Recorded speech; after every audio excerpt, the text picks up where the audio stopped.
Hey guys, in this lesson we're going to be checking out something called diminished chords.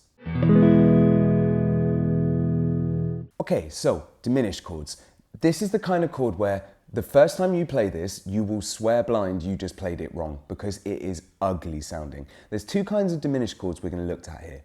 We've got a half diminished and a whole diminished, and I'll talk about what the difference is in a second. So half diminished sounds like this. Yeah.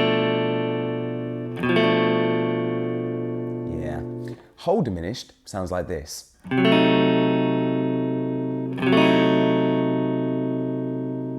like I say, it's one of those chords where the first time you play it, it really doesn't sound like you've played it right. So we'll go through the shapes and then we'll just talk about what am I going to do with this information, which is a perfectly valid question at this point.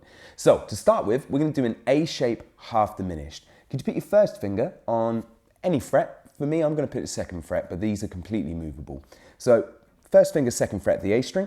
Third finger is going to go on the third fret of the D string. My middle finger is then going on the second fret of the G string, with my little finger on the third fret of the B string.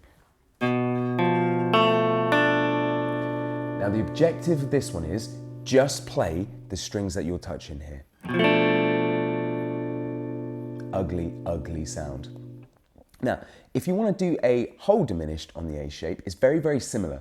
What I'm going to do is, instead of using my first finger at the top, I'm going to use my middle finger, because my first finger is now going to go to the first fret of the G string. So the real difference between the half diminished and the whole diminished is literally just one fret.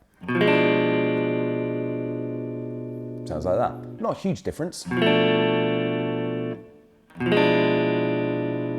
a difference nonetheless. So those are the A shapes. If you want to do it along the thickest string, i.e. the E shaped ones, it's not too bad. I like to use my thumb with this, but I'll talk you through how to do it with your thumb and with your fingers. Start off by making an A minor chord. Nice and easy, right? After you're going to do that, put your thumb on the second fret of the thickest string. Now again, this shape is completely movable, so we can put this wherever we want. This is our half diminished. If you're not a fan of using your thumb, one thing you can try and do is, instead of using your middle finger and third finger, use your third finger and little finger, because then we can put our middle finger on the thickest string. Whichever one works best for you. For the whole diminished, what I'm going to do is a little bit on the odd side. I'm going to make a D major chord. I'm then going to move it up a string. In this instance, I'm going to knock it back a fret because I want to do it F sharp. I'm then going to replace my third finger with my little finger so that I can put my third finger on the second fret of the thickest string. That's one way you can do it. If you want to try it another way, put the third finger back where it was and just get the thumb over. It's a bit of an uncomfortable shape at first, but again, find which one works best for you. Now, as far as diminished chords go, that's kind of all you really need. The question you'll have now is, well, what do you want me to do with this? Which, yeah, they are ugly as sin. So to try and use them in a smart way is a bit on the tricky side. The half diminished, you'll find that at the end of the major scale. So this note is this chord. And it leads us really nicely back to our first chord. So you could do it like that if you want to use the half diminished. Just chuck it at the end of a scale progression, in the major scale that is, and you can use it to really nicely get back to that tonic or the home note.